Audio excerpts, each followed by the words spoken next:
तो यहाँ पे आपको इस वीडियो के अंतर्गत यहाँ पे भारतीय शासन जिसको हम बोलते हैं इंडियन गवर्नेंस का आपको भाग 1 का अध्याय 1 होगा। भाग 1 का अध्याय 1 अधिकार संबंध भाग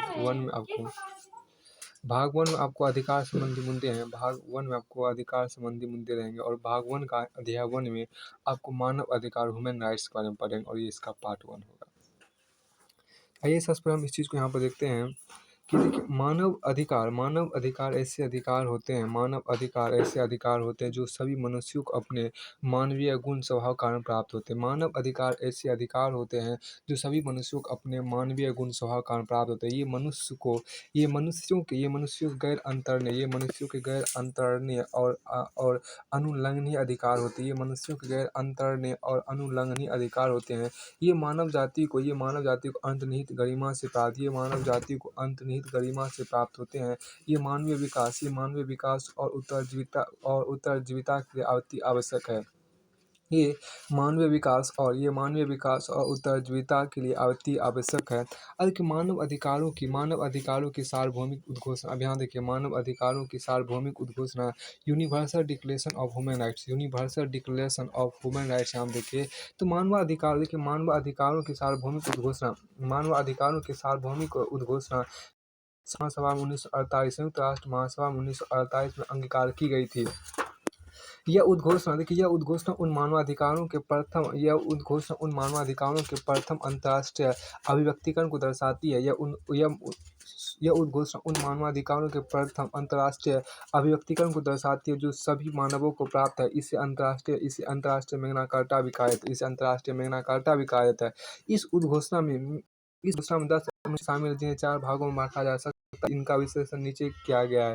देखिए पहले दो अनुच्छेदों में सभी मानवाधिकारों को रेखांकित करने वाले मूलभूत सिद्धांत शामिल है। पहले दो अनुच्छेदों में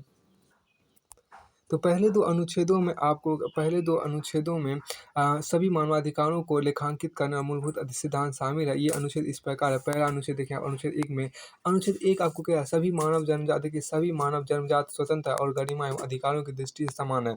सभी मानव जन्मजात स्वतंत्र है और गरिमा एवं अधिकारों की दृष्टि से समान है। अनुच्छेद दूसरा यहाँ पर क्या है? रंग, लिंग, भाषा, धर्म, राजनीति या अन्य मत, राष्ट्रीय सामाजिक उत्पत्ति, संपत्ति, जन्म या अन्य दर्जा जैसे किसी भी प्रकार के भेदभाव के बिना प्रत्येक को सभी मानवाधिकार और स्वतंत्रताएं प्राप्त है। अब अनुच्छेद 3 से लेकर अनुच्छेद 21 तक में नागरिक एवं राजनीतिक अधिकार शामिल है। अनुच्छेद 3 से लेकर अनुच्छेद 21 तक में नागरिक एवं राजनीतिक अधिकार शामिल है। ये इस प्रकार है। पहला देखिए अनुच्छेद 3 में कहा था क्या? जीवन स्वतंत्रता और सुरक्षा का अधिकार। अनुच्छेद 4 कहता है दासता और अधिसेविता।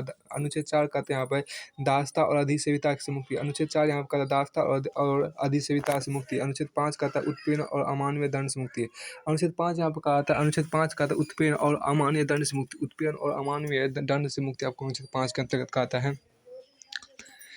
अनुच्छेद 5 आपको यहाँ पर कहता है क्या? अनुच्छेद 5 के अंतर्गत आपको यहाँ पर आगे दासता। अनुच्छेद 5 के अंदर आपको अनुच्छेद 5 आपके यहाँ कहता है कि उत्पीड़न और अमान्य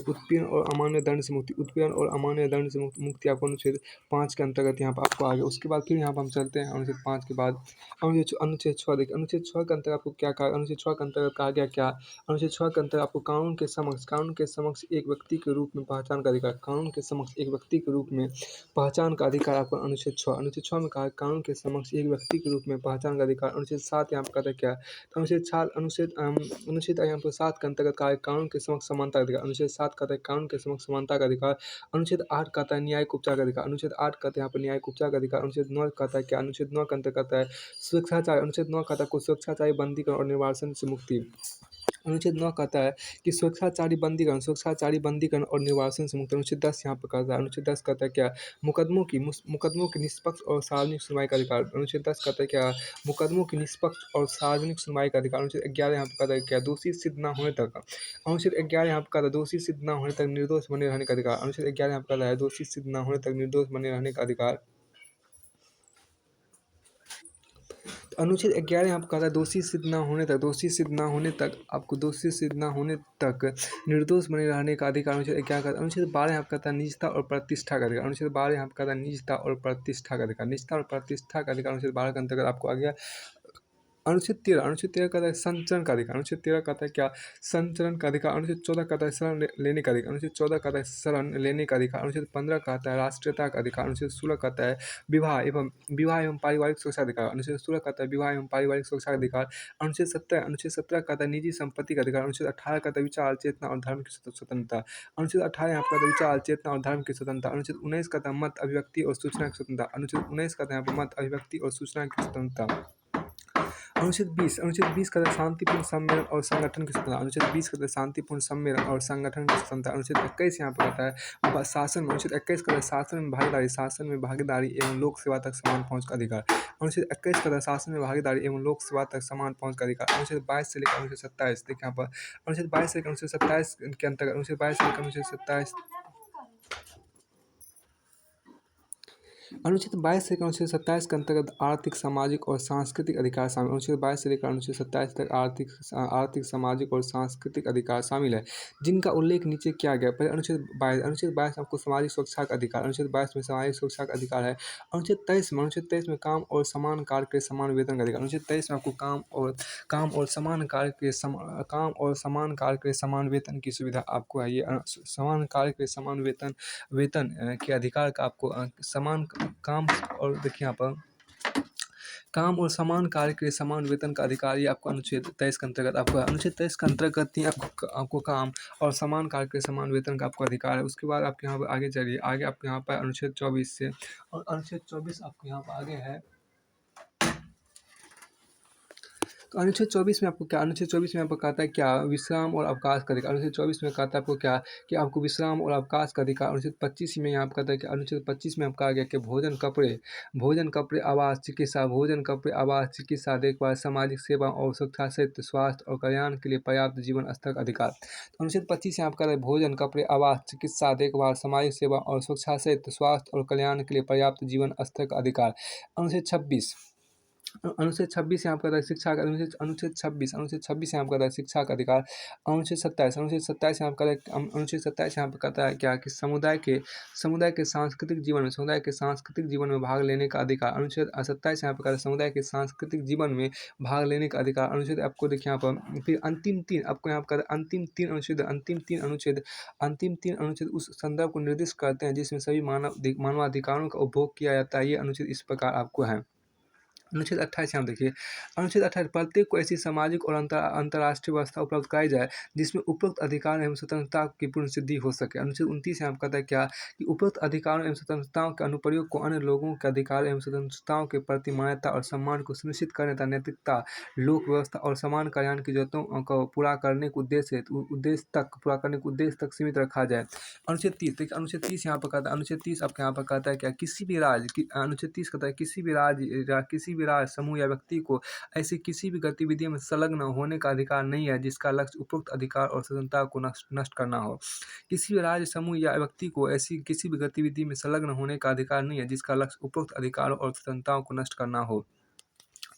अब आगे देखिए, अगला यहाँ पर टॉपिक है क्या, अंतर्राष्ट्रीय मानवाधिकार पत्र जिसको अंग्रेजी में बोलते हैं international bill of human rights. यहाँ देखिए बाद में मानवाधिकारों की सार्वभौमिक उद्घोषणा को 2 पृथक प्रतिज्ञा पत्रों में बांट दिया गया। प्रथम पत्र आपके यहाँ देखिए नागरिक एवं राजनीतिक अधिकार पर अंतर्राष्ट्रीय प्रतिज्ञा पर। प्रथम यहाँ पर आपको है नागरिक एवं राजनीतिक अधिकारों पर अंतर्राष्ट्रीय प्रतिज्ञा पत्र और द्वितीय आपको आर्थिक सामाजिक और सांस्कृतिक अधिकारों पर अंतर्राष्ट्रीय प्रतिज्ञा पत्र। सार्वभौमिक उद्घोषणा में शामिल मानवाधिकारों और स्वतंत्रताओं को इन दो प्रतिज्ञा पत्रों में और अधिक विकसित और विस्तारित किया गया है। विस्तारित आपको यहाँ पर क्या गया है, दोनों प्रतिज्ञा पत्रों को 1966 में संयुक्त राष्ट्र महासभा द्वारा अंगीकृत किया गया और 1976 में ये लागू हुए। इन दो विस्तृत प्रतिज्ञा पत्रों के अलावा नागरिक और राजनीतिक अधिकार पर अंतर्राष्ट्रीय प्रतिज्ञा पत्र के 2 वैकल्पिक प्रोटोकॉल भी संयुक्त राष्ट्र महासभा द्वारा अंगीकार किए गए। पहला वैकल्पिक प्रोटोकॉल या आचार नियम 1966 1966 में, जबकि दूसरा वैकल्पिक प्रोटोकॉल 1989 में स्वीकार किया गया था। प्रथम वैकल्पिक प्रोटोकॉल ऐसे व्यक्तियों की शिकायतों को स्वीकार करने के लिए है जिनके मानवाधिकारों का उल्लंघन एक राज्य पक्षकार द्वारा किया जाता है, एक राज्य पक्षकार द्वारा किया जाता है। दूसरा वैकल्पिक प्रोटोकॉल मृत्यु दंड की समाप्ति का समर्थन करता है। मानवाधिकारों की सार्वभौमिक उद्घोषणा नागरिक एवं राजनीतिक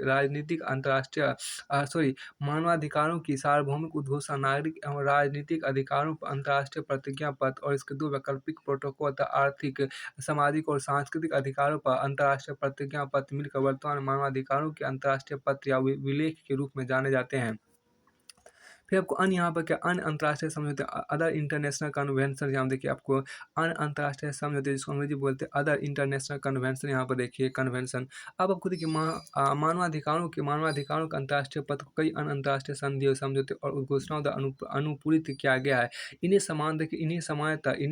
मानवाधिकार उपकरण या साधन कहा जाता है। ये अपनी प्रकृति में विशेषीकृत होते हैं और इनका संबंध या तो मानवाधिकार विशेष से होता है या फिर एक निर्दिष्ट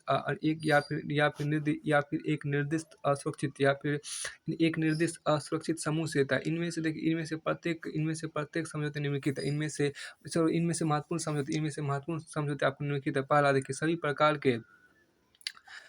सभी प्रकार के नस्लीय भेदभाव की उन्मुक्ति पर औपचारिक समझौता 1966। सभी प्रकार के नस्लीय भेदभाव की उन्मुक्ति पर औपचारिक समझौता 1966। देखिए दूसरा आपको महिलाओं के प्रति सभी प्रकार के भेदभाव के उन्मूलन पर समझौता, महिलाओं के प्रति सभी प्रकार के भेदभाव के उन्मूलन पर समझौता 1979 हो गया। तीसरा यहाँ पर देखिए तीसरा आपके यहाँ पर उत्पीड़न, देखिए उत्पीड़न या अन्य प्रकार के क्रूर, अमानवीय और निकृष्ट व्यवहार या दंड के विरुद्ध समझौता 1984 आपको हो गया। चौथा आपको क्या विकास का अधिकार, देखिए विकास का अधिकार पर उद्घोषणा 1986। पांचवा आपके यहाँ पर क्या बच्चों के अधिकार पर समझौता 1989। छठा आपके यहाँ पर सभी प्रवासी श्रमिकों एवं उनके परिवार के सदस्यों के अधिकारों की सुरक्षा पर समझौता 1990। सभी प्रवासी श्रमिकों एवं उनके परिवार के सदस्यों के अधिकारों की सुरक्षा पर समझौता 1990। सातवां आपको क्या है विकलांग व्यक्तियों के अधिकारों पर समझौता 2006। विकलांग व्यक्तियों के अधिकारों पर समझौता 2006 आपके यहाँ पर हो गया सातवां। फिर आपको यहाँ पर क्या है कि आप आगे चलते कि भारत में मानवाधिकार, देखिए यहाँ पर ह्यूमन राइट्स इन इंडिया, देखिए भारत के संविधान में मानव अधिकारों की समृद्ध विषय वस्तु शामिल है। प्रस्तावना मूलभूत अधिकार, देखिए मूलभूत अधिकार एवं राज्य की नीति निर्देशक तत्व मानवाधिकारों के अंतर्राष्ट्रीय उद्घोषणा 1948 के सिद्धांतों और प्रावधानों को प्रतिबिंबित करते हैं।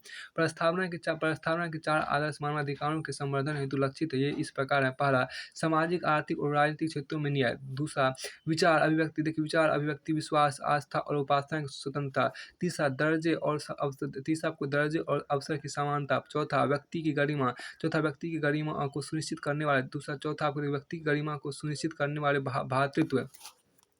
फिर आपको आगे यहाँ पर क्या संविधान के भाग 3 में, देखिए संविधान के भाग 3 के अंतर्गत दिए गए मूल अधिकार निम्न 6 श्रेणियों में विभाजित नागरिक एवं राजनीतिक अधिकारों की एक विस्तृत सूची को दर्शाते हैं। पहला, देखिए समानता का अधिकार। दूसरा, स्वतंत्रता का अधिकार। तीसरा, शोषण के विरुद्ध अधिकार।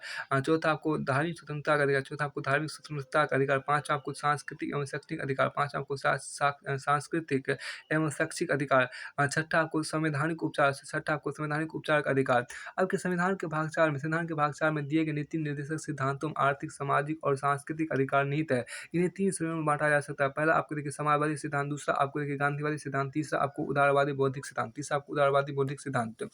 भाग 3 में देखिए भाग 3 में शामिल मूलभूत अधिकारों के अलावा संविधान के कई अन्य भागों में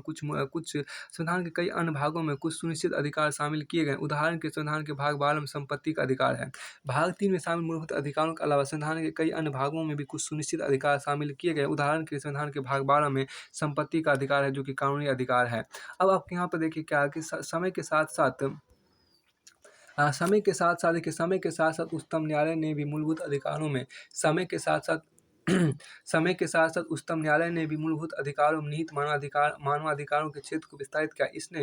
इसने मूलभूत अधिकारों के एक अभिन्न अंग के रूप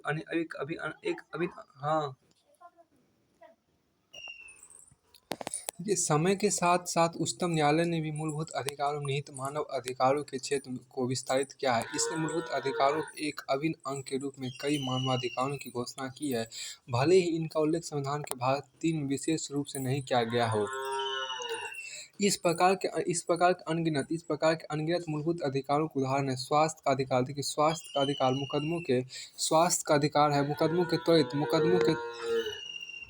स्वास्थ्य का अधिकार है, मुकदमों के त्वरित निपटारे का अधिकार है, उत्पीड़न के विरुद्ध अधिकार है, निजता का अधिकार है, विदेश यात्रा का अधिकार है और निःशुल्क कानूनी सहायता पाने का अधिकार है इत्यादि। इनके अलावा देखिए, इनके अलावा संसद और राज्य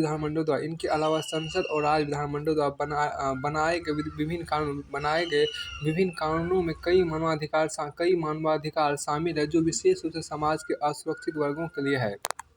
इस प्रकार के कुछ कानूनों में बंधुआ श्रम व्यवस्था उन्मूलन अधिनियम, नागरिक अधिकार सुरक्षा अधिनियम, विकलांग व्यक्ति का अधिकार अधिनियम, न्यूनतम मजदूरी अधिनियम आदि शामिल है। अंत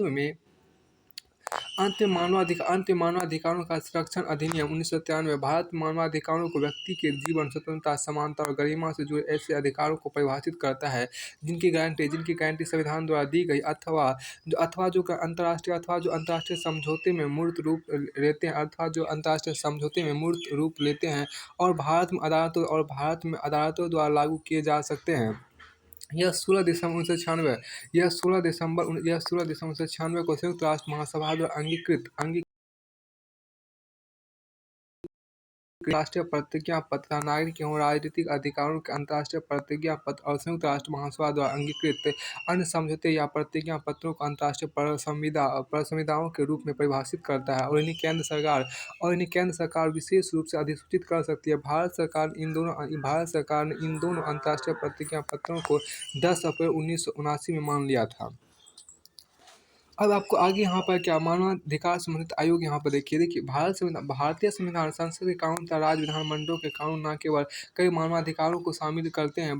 भारतीय संविधान एक बार फिर से देखिए, भारतीय संविधान संसद के कानून तथा राज्य विधानमंडलों के कानून न केवल कई मानवाधिकारों को शामिल करते हैं, बल्कि इन अधिकारों के संवर्धन और संरक्षण के राष्ट्रीय और राज्य आयोगों के गठन की व्यवस्था भी करते हैं। इसका उल्लेख आपको यहाँ पर नीचे किया गया है, तालिका 1.1 और तालिका 1.2 में यहाँ पर किया गया है। सब आपको यहाँ पर देखते हैं,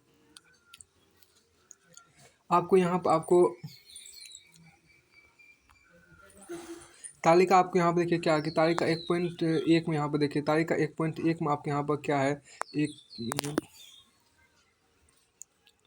तो तालिका 1.1 में आपको देखिए मानवाधिकारों से जुड़े राष्ट्रीय आयोग, मानवाधिकारों से जुड़े राष्ट्रीय आयोग तालिका 1.1 में देखिए, पहला आपके यहाँ पर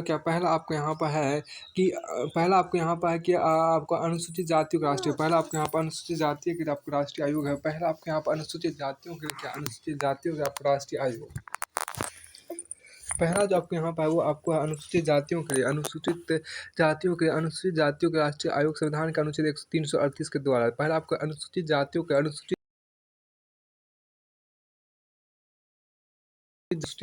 के राष्ट्रीय आयोग आपको संविधान के अनुच्छेद 338 के द्वारा। दूसरा आपके यहाँ पर देखिए अनुसूचित जनजातियों के राष्ट्रीय आयोग अनुच्छेद 338 क के द्वारा।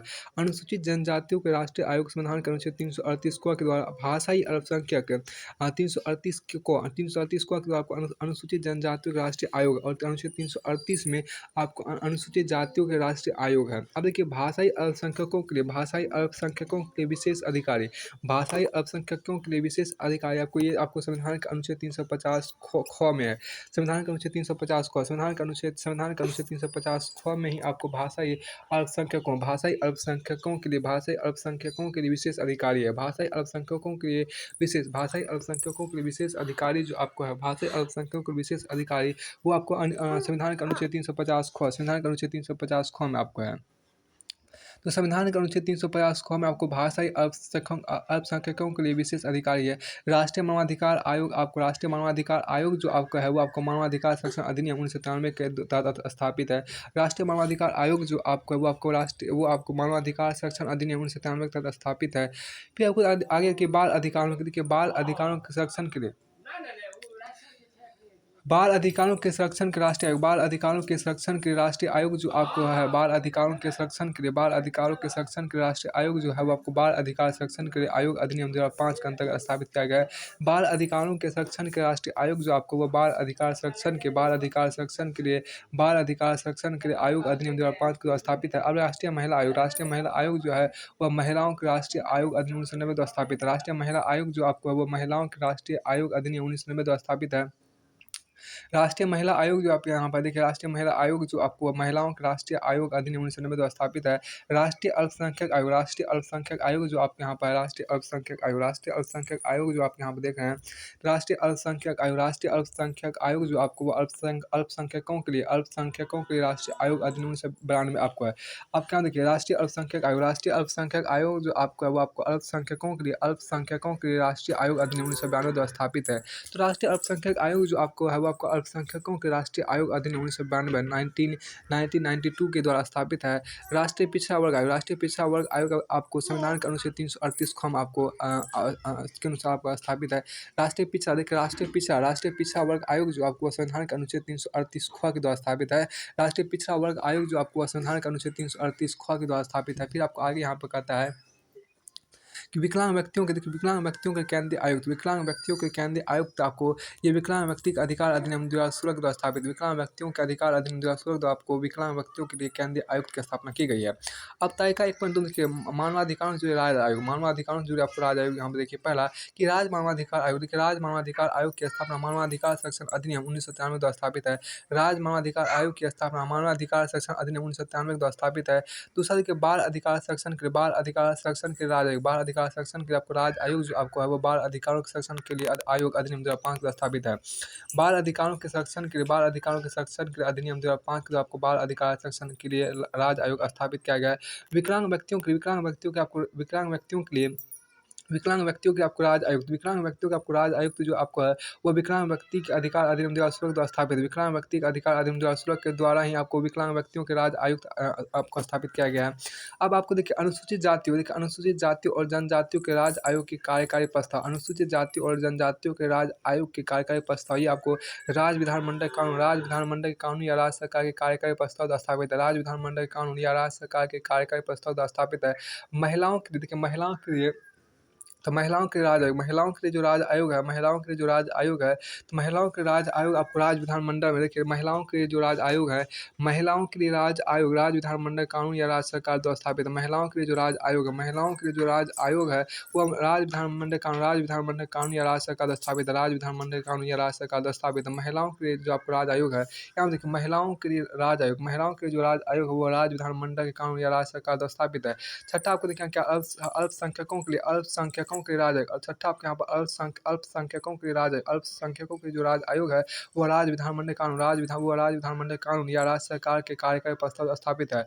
अल्पसंख्यकों के जो राज्य आयोग है वो आपको राज्य विधानमंडल कानून या राज्य सरकार के कार्यकारी प्रस्ताव के द्वारा आपको स्थापित किया गया है। फिर वो देखिए, सातवां के पिछड़ा वर्गों के राज्य आयोग जो आपको है वो राज्य विधानमंडल कानून या राज्य सरकार के कार्यकारी प्रस्ताव द्वारा स्थापित किया जाता है। तो पिछड़ा वर्गों के लिए जो राज्य आयोग है वो आपको राज्य विधानमंडल कानून या राज्य सरकार के कार्यकारी प्रस्ताव द्वारा स्थापित किया जाता है। अब इसी का दूसरा अध्याय आपको यहाँ पर है, भाग 1 का दूसरा अध्याय है महिलाओं के अधिकार, राइट्स ऑफ वुमेन। यहाँ देखिए, अधिकार संबंधी मुद्दे, जिसमें आपको भाग 1 का जो अधिकार संबंधी मुद्दे उसमें आपको दूसरा अध्याय महिलाओं का अधिकार, यहाँ पर देखिए राइट्स ऑफ वुमेन। देखिए, महिलाओं के उपलब्ध अधिकारों को 2 श्रेणियों में वर्गीकृत किया जा सकता है। आपको महिलाओं के उपलब्ध अधिकारों को 2 श्रेणियों में आपको वर्गीकृत किया जा सकता है। पहला यहाँ पर देखिए क्या, पहला आपको है संवैधानिक अधिकार और दूसरा आपको वैधानिक अधिकार। महिलाओं के उपलब्ध अधिकारों को 2 श्रेणियों में वर्गीकृत किया जा सकता है। पहला संवैधानिक अधिकार और दूसरा वैधानिक अधिकार। संवैधानिक अधिकार देखिए, संवैधानिक अधिकार वे अधिकार होते हैं जो संविधान के विभिन्न प्रावधानों में उपलब्ध कराए जाते हैं। दूसरी ओर वैधानिक अधिकार वे अधिकार होते हैं जो कि संसद या राज्य विधानमंडल के विभिन्न कानूनों द्वारा उपलब्ध कराए जाते हैं, उसको वैधानिक अधिकार बोलते हैं। तो संवैधानिक अधिकार वे अधिकार होते हैं जो संविधान के विभिन्न प्रावधानों में उपलब्ध कराए जाते हैं। दूसरी ओर वैधानिक अधिकार वे अधिकार होते हैं जो कि संसद या राज्य विधानमंडल के विभिन्न कानूनों द्वारा उपलब्ध कराए जाते हैं। अब देखिए यहाँ पर संवैधानिक अधिकार, देखिए जो संवैधानिक अधिकार जिसको बोलते हैं कॉन्स्टिट्यूशनल राइट्स बोलते हैं, उसको पढ़ते हैं। यहाँ पहले सबसे आपको संवैधानिक अधिकार पढ़ते हैं। संविधान में महिलाओं के देखिए संविधान में महिलाओं के निम्नलिखित अधिकार और स्वच्छोपाय सुनिश्चित किए गए हैं। पहला, राज्य किसी भी नारी के देखिए राज्य किसी भी नारी के साथ लिंग के आधार पर भेदभाव नहीं करेगा। राज्य किसी भी नारी के साथ लिंग के आधार पर भेदभाव नहीं करेगा। ये अनुच्छेद 15(1) के अनुसार देखिए राज्य किसी भी नारी के साथ लिंग के आधार पर भेदभाव नहीं करेगी। आपको अनुच्छेद 15 के 1 अनुच्छेद 15(1) के अनुसार अनुच्छेद 15 का 1 के अनुसार। अब दूसरा देखिए राज्य को महिलाओं के विशेष उपबंध बनाने की शक्ति प्राप्त है। राज्य को महिलाओं के विशेष उपबंध बनाने की शक्ति प्राप्त है। दूसरे शब्दों में कहें तो यह प्रावधान राज्य को महिलाओं के पक्ष में सकारात्मक भेदभाव करने की शक्ति देता है। सकारात्मक भेदभाव करने की शक्ति देता है अनुच्छेद 15(3) के अनुसार। अनुच्छेद 15(3) के अनुसार।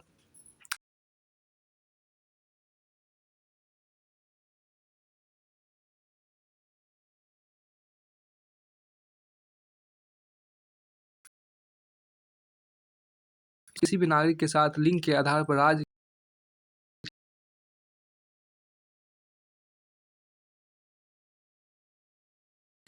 अनुच्छेद 16 का 2 के अनुसार। अनुच्छेद 16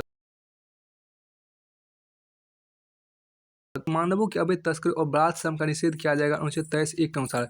मानवों की अवैध तस्करी और बाल श्रम का मानवों की अवैध तस्करी और बाल श्रम का निषेध किया जाएगा। बाल श्रम का निषेध किया जाएगा। ये अनुच्छेद 23(1) के अनुसार। आपको पाँचवा देखिए जीविका के पर्याप्त साधनों के राज्य महिला और पुरुषों के समान अधिकार सुनिश्चित करेगा अनुच्छेद 39(1) के अनुसार। जीविका के पर्याप्त साधनों के लिए जीविका के पर्याप्त साधनों के राज्य महिला और पुरुषों के लिए समान अधिकार सुनिश्चित करेगा अनुच्छेद 39(1) के अनुसार। अनुच्छेद 39(1) के अनुसार। अब के राज्य महिला और पुरुष दोनों के समान कार्य के लिए समान वेतन सुनिश्चित करेगा अनुच्छेद 39(d) के अनुसार। अनुच्छेद 39(d) के अनुसार। अनुच्छेद 39(d) के अनुसार आपको राज्य महिला और पुरुष दोनों के लिए समान कार्य के लिए समान वेतन सुनिश्चित करेगा। अब साथ में देखिए यहाँ पर राज्य सुनिश्चित करे कि महिला श्रमिकों की क्षमता और स्वास्थ्य को हानि ना पहुंचे तथा उन्हें उनकी क्षमता के गैर अनुकूल उप व्यवसायों में प्रवेश के लिए आर्थिक एक बार फिर साथ में देखिए राज्य सुनिश्चित करे कि महिला श्रमिकों की क्षमता और स्वास्थ्य को हानि ना पहुंचता उन्हें उनकी क्षमता के गैर अनुकूल उप व्यवसायों में प्रवेश के लिए आर्थिक आवश्यकता के द्वारा बाद ना किया जाए अनुच्छेद 39(e) के द्वारा। अब 8वां में आप देखिए क्या कि राज्य कार्य की मानवीय दशाओं और न्याय को सुनिश्चित करने तथा मातृत्व अवकाश के लिए प्रावधान करेगा अनुच्छेद 42 के अंतर्गत। राज्य कार्य की मानवीय दशाओं और न्याय को सुनिश्चित करने तथा मातृत्व अवकाश के लिए प्रावधान करेगा अनुच्छेद 42 के अंतर्गत। अब 9 में आप देखिए क्या 9 में आपके यहाँ पर प्रत्येक भारतीय नागरिक का यह कर्तव्य होगा कि वह महिलाओं की गरिमा को चोट पहुंचाने वाले व्यवहारों की निंदा करे। अनुच्छेद 51(a) का अनुच्छेद 51(a) ई अनुसार देखिए अनुच्छेद 51(a) का ई अनुसार देखिए अनुच्छेद 51(a) ई अनुसार देखिए आपको यहाँ पर। अब 9 में देखिए प्रत्येक भारतीय नागरिक का यह कर्तव्य होगा कि वह महिलाओं की गरिमा को चोट पहुंचाने वाले व्यवहारों की निंदा करे। ये आपको अनुच्छेद 51(a) के ई के अनुसार आपके यहाँ पर है। आपको देखिए 9 में यहाँ पर है क्या प्रत्येक भारतीय नागरिक का यह कर्तव्य होगा कि वह महिलाओं की गरिमा को चोट पहुंचाने वाले व्यवहारों की निंदा करे अनुच्छेद 51(e) के अनुसार। अब 10 में क्या आपको 10 नंबर में प्रत्येक पंचायत में प्रत्यक्ष चुनाव द्वारा भरे जाने वाली सीटों की कुल संख्या का 1/3 महिलाओं के आरक्षित होगा अनुच्छेद 243(d)(3) के अनुसार। प्रत्येक पंचायत में प्रत्यक्ष चुनाव द्वारा भरी जाने वाली सीटों की कुल संख्या 1/3 महिलाओं के लिए आरक्षित होगा अनुच्छेद 243(d)(e) के अनुसार देखिए अनुच्छेद 243(d)(3) के अनुसार अनुच्छेद 243(d)(3 के द्वारा ही आपको प्रत्येक पंचायत में प्रत्यक्ष चुनाव द्वारा भरी जाने वाली सीटों की कुल संख्या 1/3 महिलाओं के आरक्षित होगा। 11 में देखिए प्रत्येक स्तर पर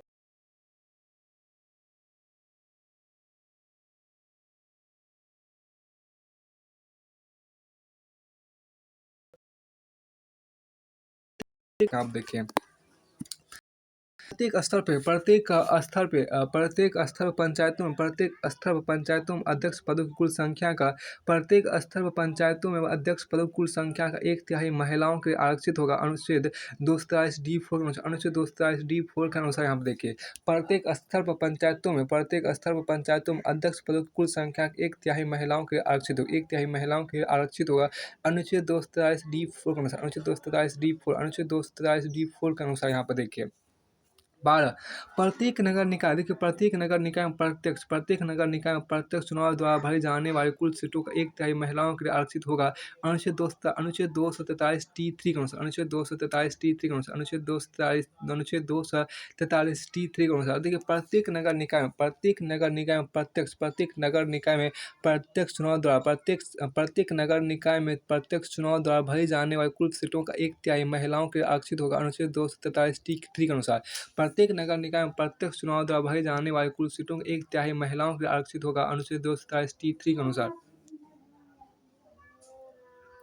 अब 3 में देखिए, नगर निकाय में महिलाओं के आरक्षित अध्यक्ष के पद राज्य विधानमंडल द्वारा तय किए गए तरीकों से निर्धारित हो गए। अनुच्छेद 243T4 के अनुसार देखिए, नगर निकाय में महिलाओं के आरक्षित अध्यक्ष के पद राज्य विधानमंडल के द्वारा तय किए गए तरीकों से निर्धारित होगी। ये आपको अनुच्छेद 243T4 के अनुसार।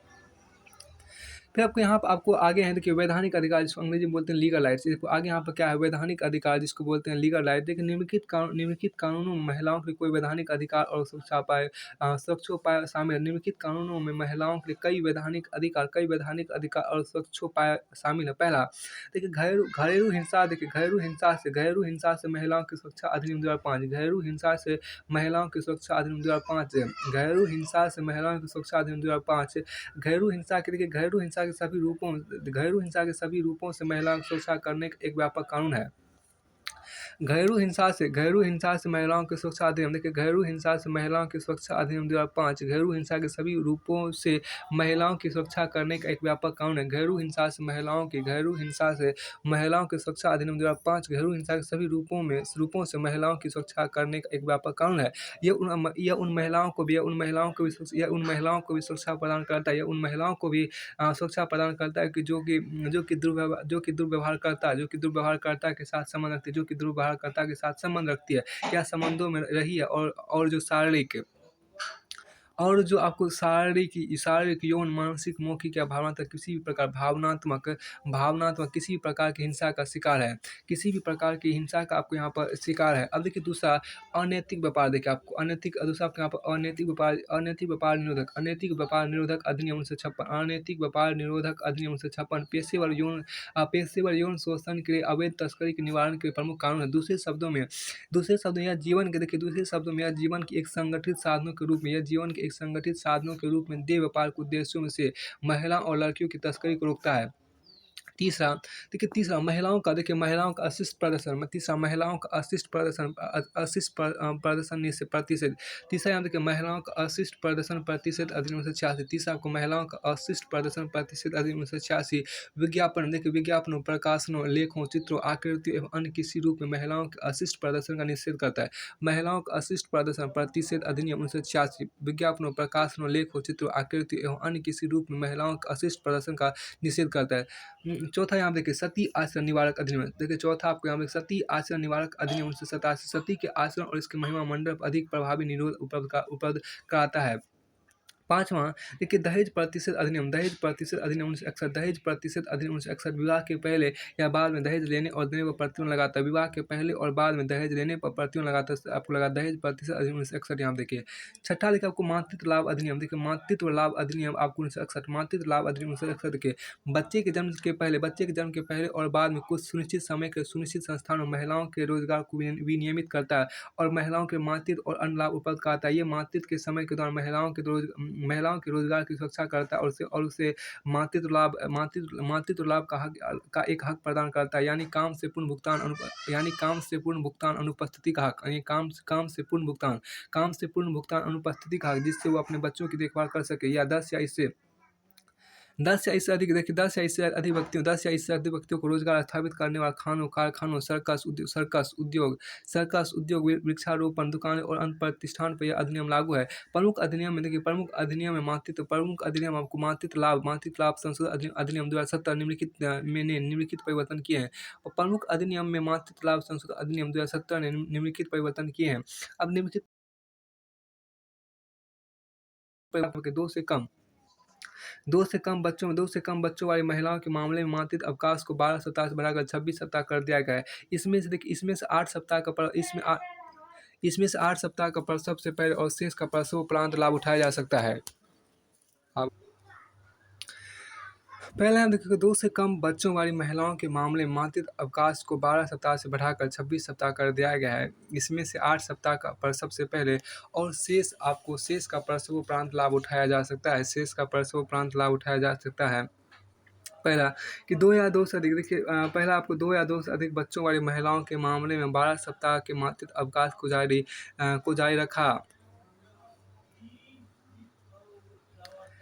जारी रखा गया। इसका लाभ 6 हफ्ते पूर्व प्रसव पूर्व और इसका लाभ आपको 6 हफ्ते प्रसव पूर्व और 6 हफ्ते प्रसव उपरांत उठाया जा सकता है। अब यहाँ देखिए क्या कि अब दूसरा हम क्या 2 या 2 से अधिक बच्चों वाली महिलाओं के मामले में 12 सप्ताह के मातृत्व अवकाश को जारी रखा गया है। देखिए इसका लाभ 6 हफ्ते प्रसव पूर्व और 6 हफ्ते प्रसव उपरांत उठाया जा सकता है। अब तीसरा हम देखिए इसने एक दत्तक माता यानी एक महिला जो कानूनी तौर पर हाँ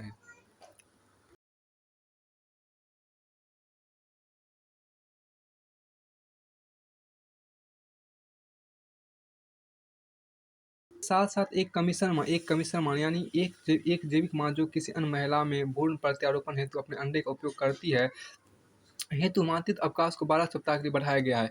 देखिए यहाँ पे एक तीसरा पॉइंट काफ़ी महत्वपूर्ण है कि इसने एक दत्तक माता उसे कहते हैं जो देखिए एक महिला जो कानूनी तौर पर 3 महीने से कम उम्र के बच्चे को गोद लेती है उसको दत्तक माता बोलते हैं। के साथ-साथ एक अन्य देखिए एक कमीशन माँ उसे बोलते हैं एक जैविक माँ जो किसी अन्य महिला में भ्रूण प्रत्यारोपण हेतु अपने अंडे का उपयोग करती है हेतु मातृत्व अवकाश को 12 सप्ताह के लिए बढ़ाया है। अब यहाँ पर 4 नंबर आपको देखिए 4 नंबर आपको 4 से अधिक कर्मचारियों वाले प्रत्येक प्रतिष्ठान के लिए ये अनिवार्य है कि वह एक कामकाजी माँ को क्रेच की सुविधा प्रदान करे। माँ को प्रतिदिन क्रेच की 4 यात्राओं की अनुमति उद्यम द्वारा प्रदान की जानी चाहिए। अब यहाँ 5 देखिए संभव होने पर उद्यम द्वारा एक माँ को घर से काम करता है। संभव होने पर उद्यम द्वारा एक माँ को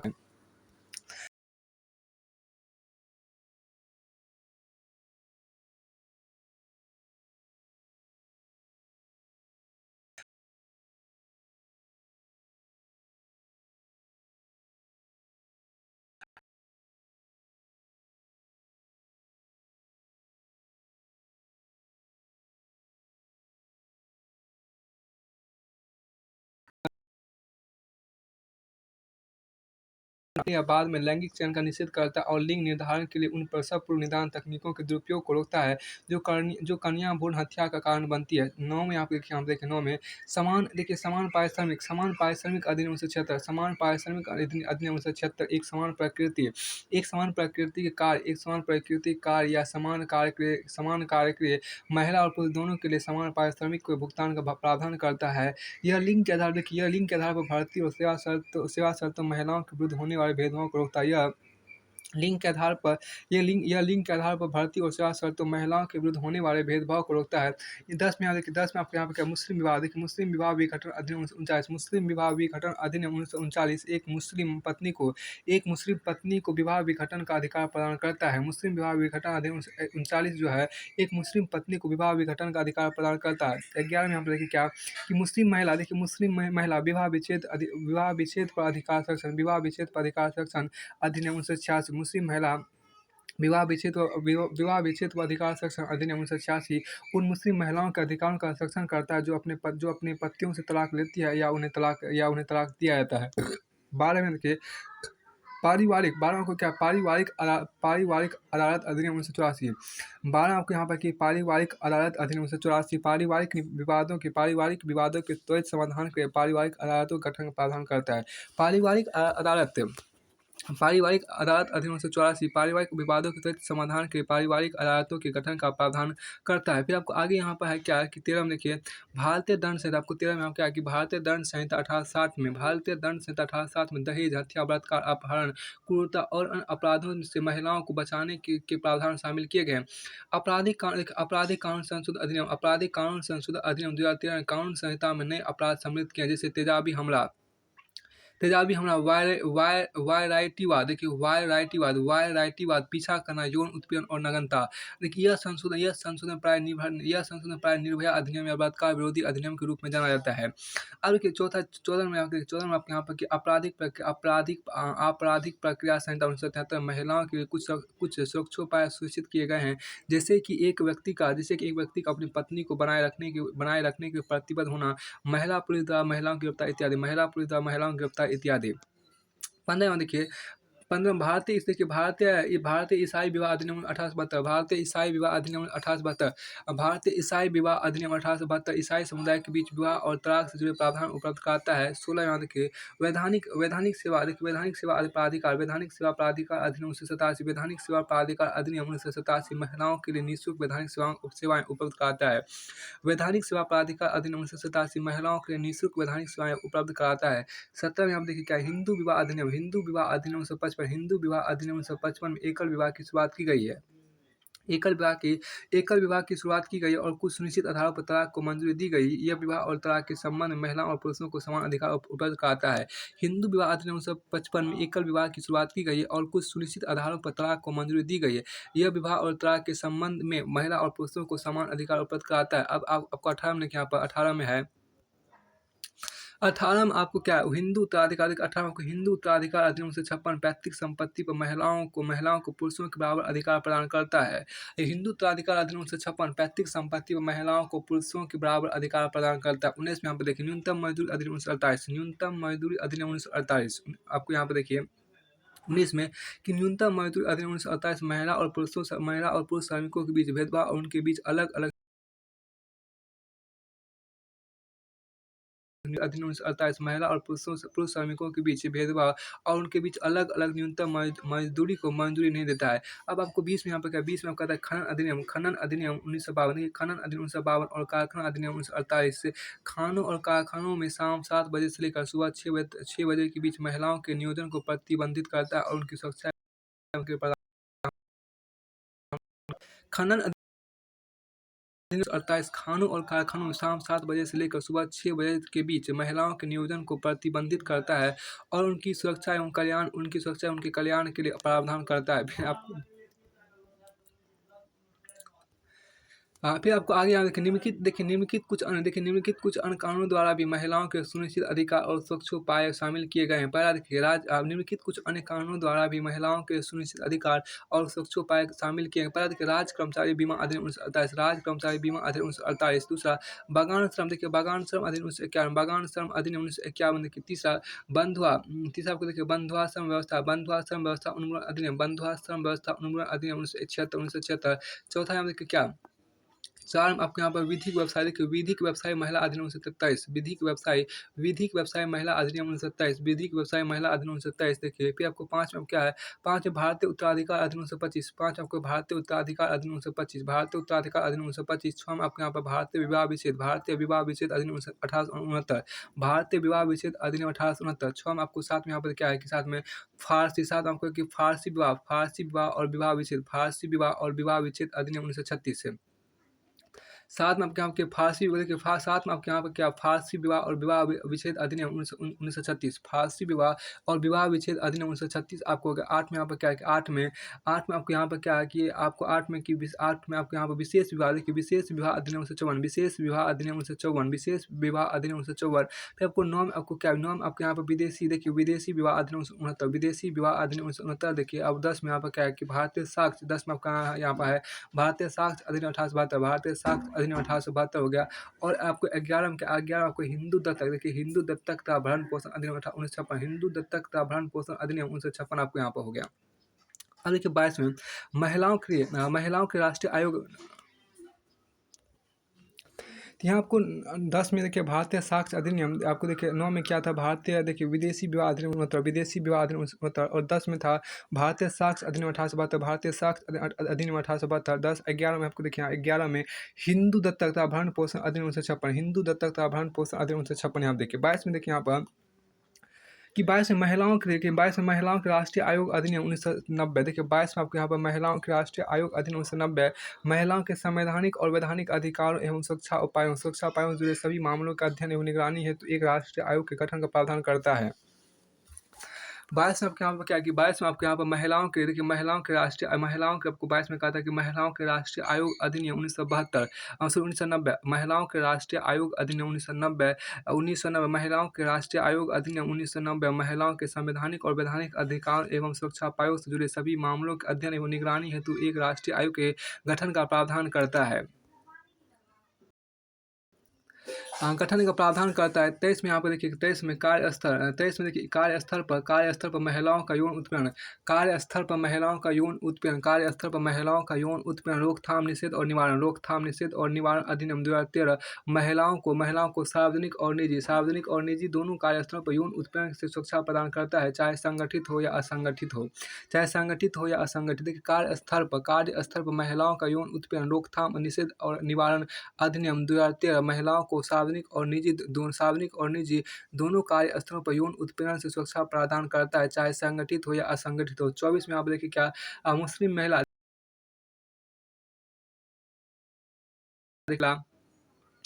24 में देखिए मुस्लिम महिला विवाह अधिकार संरक्षण अधिनियम 2019 विवाहित मुस्लिम महिलाओं के अधिकार की रक्षा करता है और उनके पतियों द्वारा तलाक के उच्चारण पर प्रतिबंध लगाता है।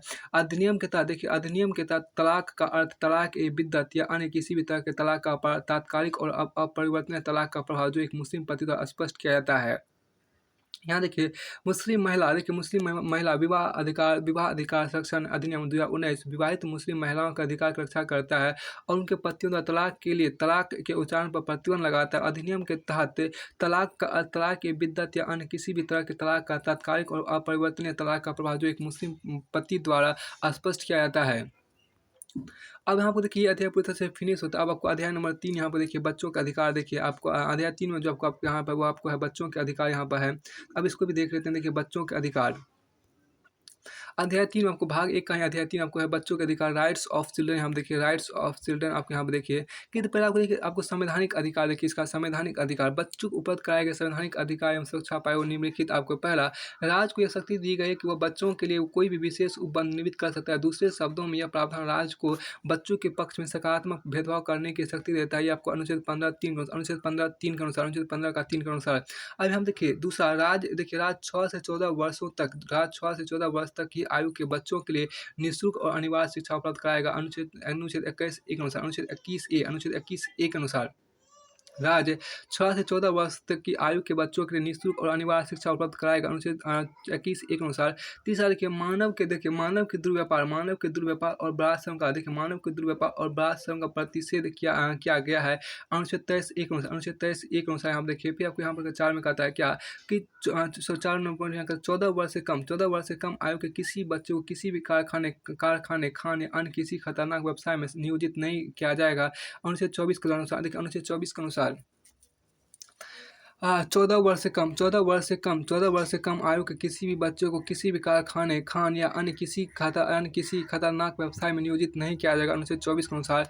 5 आपको देखिए क्या कि 5 राज्य को यह सुनिश्चित करना है कि अल्पवयस्क बच्चों का शोषण न किया जाए और उन्हें उनकी आयु के गैर अनुकूल किसी व्यवसाय में प्रवेश की आर्थिक आवश्यकता के द्वारा बाध न किया जाए। अनुच्छेद 39(e) के द्वारा।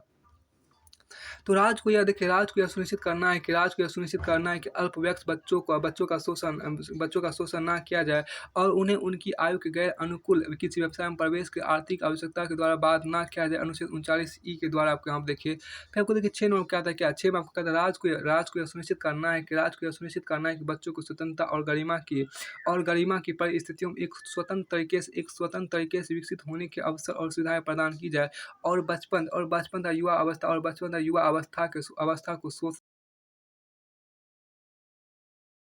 अनुच्छेद 39 एफ के द्वारा।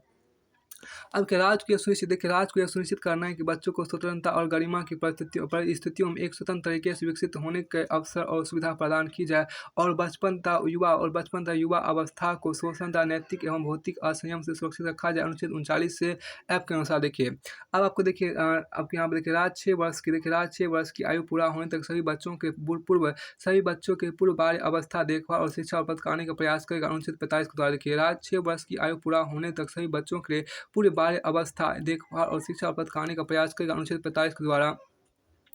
फिर आपको आगे हम देखिए 8 में यहाँ पे आपको है क्या कि यह प्रत्येक माता पिता या अभिभावक का कर्तव्य हुआ कि वह 6 से 14 वर्ष की आयु के बीच अपने बच्चे या आश्रितों के लिए शिक्षा के अवसर उपलब्ध कराए। अनुच्छेद 51 ए के अनुसार यह प्रत्येक माता पिता या अभिभावक का कर्तव्य होगा कि वह 6 से 14 वर्ष की आयु के बीच के अपने बच्चों या आश्रित के लिए शिक्षा को अवसर उपलब्ध कराए। अनुच्छेद 51 ए के अनुसार अनुच्छेद 51 ए का के अनुसार देखिए। अब यहाँ पे देखिए दूसरा वैधानिक अधिकार देखिए, लीगल राइट्स यहाँ पे देखिए। विभिन्न कानूनों में भी बच्चों के लिए कई वैधानिक अधिकार और सुरक्षा उपाय शामिल किए गए हैं जो इस प्रकार है। पहला देखिए बच्चों के लिए निःशुल्क और अनिवार्य शिक्षा का अधिकार अधिनियम देखिए। बच्चों के लिए निःशुल्क और अनिवार्य शिक्षा का अधिकार अधिनियम 2009। 6 से 14 वर्ष की आयु के प्रत्येक बच्चे के लिए प्रारंभिक शिक्षा पूरी होने के निकट के विद्यालय में निःशुल्क और अनिवार्य शिक्षा का अधिकार उपलब्ध कराता है। दूसरा बाल विवाहों को प्रतिबंधित करने के बजाय उन्हें निषेधित करने के बाल विवाह अवरोध अधिनियम 1929 को निरसित करके बाल विवाह प्रतिषेध अधिनियम 2006 बनाया गया। यह बच्चों को विवाहोत्छदेन का विकल्प देकर बाल विवाह को निष्प्रभावी बनाता है। तीसरा यहाँ पे देखिए क्या कि तीसरा यहाँ पे किशोर न्याय बच्चों की देखभाल और संरक्षण अधिनियम 2015 के द्वारा पहले के किशोर न्याय बच्चों की देखभाल और संरक्षण अधिनियम 2000 को निरस्त कर दिया गया। अभिकथित बच्चों तथा कानून के साथ संघर्ष संबंधित कानून एवं देखभाल और सुरक्षा हेतु जरूरतमंद बच्चों को समेकित करने के लिए इस नए अधिनियम को अधिनियमित किया गया था। यह उचित देखभाल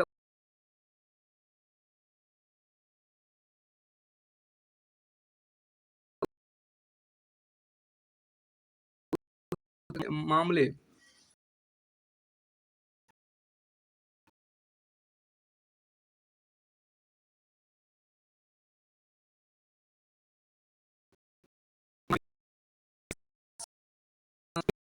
इन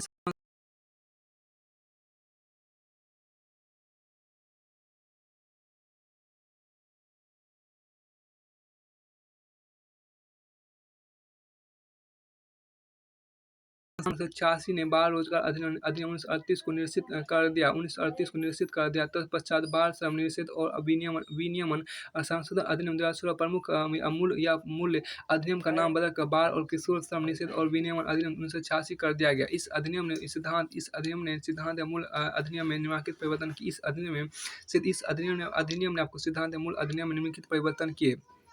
पहला हम देखिए यह सभी व्यवसायों और प्रक्रियाओं में 14 वर्ष से कम उम्र के बच्चों और पहले या निषेध 18 व्यवसायियों और 65 प्रक्रियाओं पर लागू था। दूसरा देखिए यह किशोरों 14 से 18 वर्ष की उम्र वालों को जोखिम भरे खतरनाक आजीविका व्यवसायों और प्रक्रियाओं से प्रतिबंधित करता है। तीसरा यह अपराधियों के अधिक कठोर सजा का प्रावधान करता है। यह 6 महीने से 14 वर्ष की कैद या 20,000 रुपये से 50,000 रुपये का जुर्माना या दोनों ही हो सकते हैं। पुनरावृत्त होने पर अपराधों के मामले में 1 वर्ष या 3 वर्ष तक के कारावास का प्रावधान है। कि पांचवा यहाँ पे देखिए क्या पांचवा आपको यहाँ पर शिशु दुग्ध अनुकूल आप देखिए पांचवा आपको शिशु दुग्ध अनुकल्प पोषण बोतल और शिशु खाद्य उत्पादन प्रदाय और वितरण विनियम अधिनियम 1992 शिशु खाद्यों के समुचित उपयोग को सुनिश्चित करने तथा स्तनपान के संरक्षण एवं संवर्धन को दृष्टि में रखकर शिशु दुग्ध अनुकल्प पोषण बोतल और शिशु खाद्य उत्पादन प्रदाय और वितरण को विनियमित करने के प्रावधान करता है। तो हम आपको यहाँ पे देखिए कि संरक्षक देखिए संरक्षक और प्रतिपाल अधिनियम 1890। संरक्षक और प्रतिपाल अधिनियम 1890 यह प्रावधान करता है कि एक अभिभावक या संरक्षक को नियुक्त करते समय अदालत को बच्चे के कल्याण को ध्यान में अवश्य रखा जाना चाहिए। संरक्षक और प्रतिपाल अधिनियम 1890 यह प्रावधान करता है कि एक अभिभावक या संरक्षक को नियुक्त करते समय अदालत को बच्चे के कल्याण को ध्यान में अवश्य रखा जाना चाहिए। सातवां में हम देखिए, सातवां आपको यहाँ पर अल्पवय। तो साथ में आपको है क्या, अल्पवय व्यक्ति देखिए, अल्पवय व्यक्ति मतलब अपहानिकर प्रकाशन अधिनियम 1956 युवा व्यक्तियों के कुछ सुनिश्चित अपहानिकर प्रकाशन वितरण को निरोधित करता है। अपहानिकर प्रकाशन वह होता है जो एक युवा व्यक्ति को हिंसा या क्रूरता की कार्यवाही अपराध के प्रेरित करता है। आठवां देखिए, बालक श्रम गिरवीकरण अधिनियम 1933 माता पिता या अभिभावक को किसी भुगतान या लाभ के बदले में एक बच्चे की सेवाओं को गिरवी रखने से निषेधित करता है। नौ में हम देखिए क्या, बालक अधिनियम 1960 देखिए, बालक अधिनियम 1960 उपेक्षित या अपसरित बच्चों की देखभाल, संरक्षण, रखरखाव, कल्याण और प्रशिक्षण, शिक्षा और पुनर्वास के लिए प्रावधान उपलब्ध कराता है और संघीय प्रदेशों में अपसरित बच्चों के मुकदमे की सुनवाई के लिए प्रावधान करता है।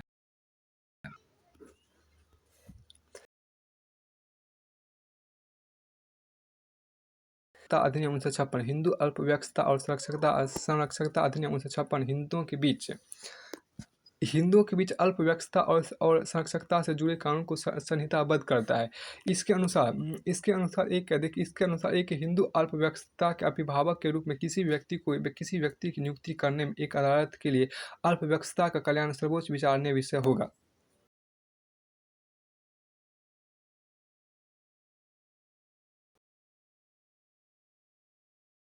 संरक्षकता से जुड़े कानून को संहिताबद्ध करता है। इसके अनुसार एक हिंदू अल्पसंख्यकता के अभिभावक के रूप में किसी भी व्यक्ति की नियुक्ति करने में एक अदालत के लिए अल्पसंख्यकता का कल्याण सर्वोच्च विचारणीय विषय होगा।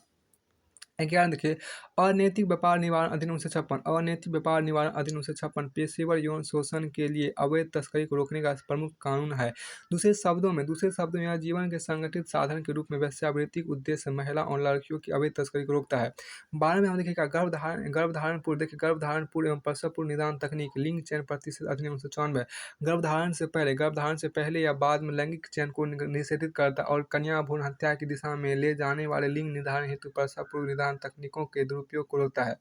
13 आपको देखिए, 13 क्या, वैधानिक सेवा प्राधिकार देखिए, 13 आपको वैधानिक सेवा प्राधिकार अधिनियम 1987 वैधानिक सेवा प्राधिकार अधिनियम 1987 बच्चों को आपको निःशुल्क कानूनी सेवाएं उपलब्ध कराता है।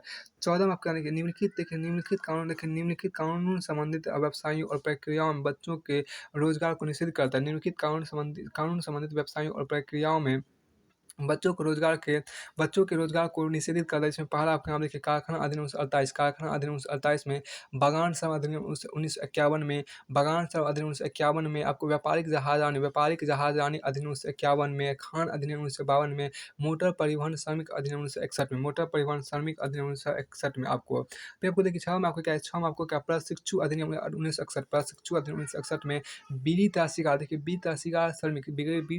श्रमिक नियोजन की दशाएं अधिनियम 1966 में देखिए। अब 1966 अब आपको पॉइंट नंबर 5 देखिए, निम्नलिखित अन्य कानूनों में भी बच्चों के लिए कुछ सुनिश्चित अधिकार और सुरक्षा उपाय शामिल किए। निम्नलिखित अन्य कानूनों में भी बच्चों के लिए कुछ सुनिश्चित अधिकार और सुरक्षा उपाय शामिल किए, जिसमें आपराधिक प्रक्रिया संहिता 1973, भारतीय दंड संहिता 1860, भारतीय विवाह विच्छेद अधिनियम 1869, भारतीय विवाह विच्छेद अधिनियम 1869, पारिवारिक अदालत अधिनियम 1984, हिंदू दत्तक भरण पोषण अधिनियम 1956, हिंदू विवाह अधिनियम 1955, हिंदू विवाह अधिनियम 1955, फिर साथ में आपको भारतीय उत्तराधिकार अधिनियम 1925, 8वां देखिए आप मुस्लिम महिला विवाह विच्छेद प्राधिकार अधिनियम 1986, मुस्लिम महिला मुस्लिम महिला विवाह विच्छेद पर अधिकार संरक्षण अधिनियम 1986। नमा आपको यहाँ देखिए आपको फारसी विवाह एवं विवाह विच्छेद अधिनियम 1936। 10वां देखिए दोषी परिवीक्षा अधिनियम 1958।